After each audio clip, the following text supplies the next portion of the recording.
Hello and welcome to the Bird Tales. Today is November the 27th.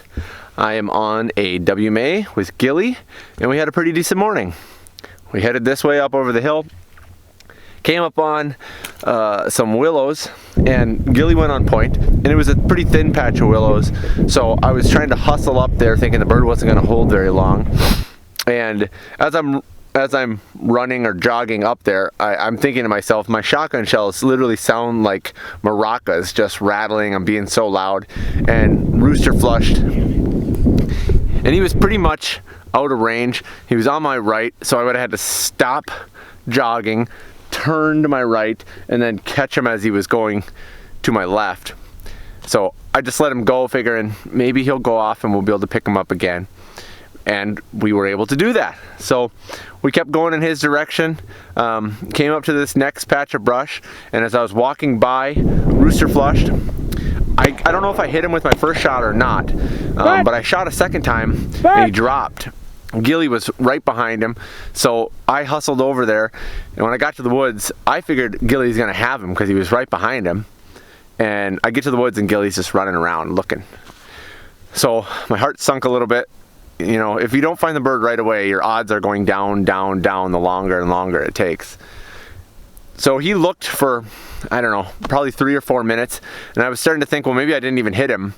You know, I lost sight of him as he hit those trees, and he was going through the woods, so maybe he just had to drop elevation to get through the trees. So maybe I didn't even hit him.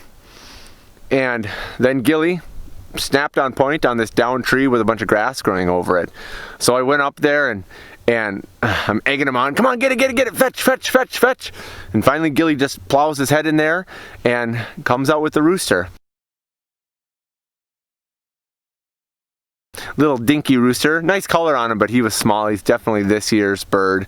So we continued down the way, and we came up to this brush pile, and we continued on our way down to where we were headed, which was this big line of willows.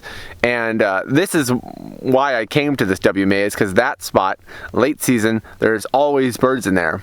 But the trick is, when the birds get there, it's because they got kicked out of everywhere else.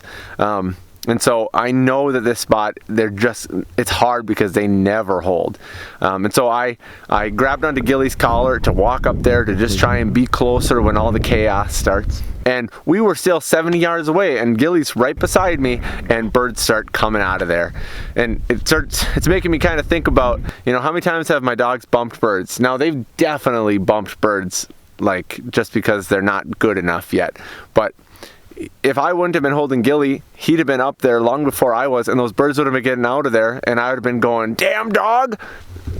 When in reality, they just weren't going to hold for anything.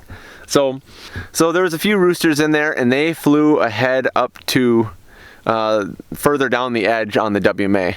So we worked that way, and eventually we came up to this patch of woods, and Gilly went on point.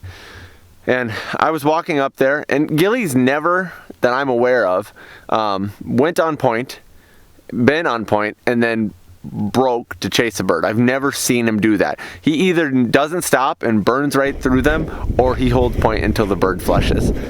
So I'm walking up there, and I see Gilly going. And so I'm yelling whoa to him, and then I see the rooster is taking off. And so I don't know, maybe he did break early, or maybe I just didn't see the rooster, but I had to maneuver a little bit because the brush and the trees. By the time I got a shot off, he was pretty far. I didn't hit him, and he was out of there. And that's all we saw for the day. So then we headed back to the car, and now we're going home. All right, I appreciate you watching. Stay tuned for next time. See ya.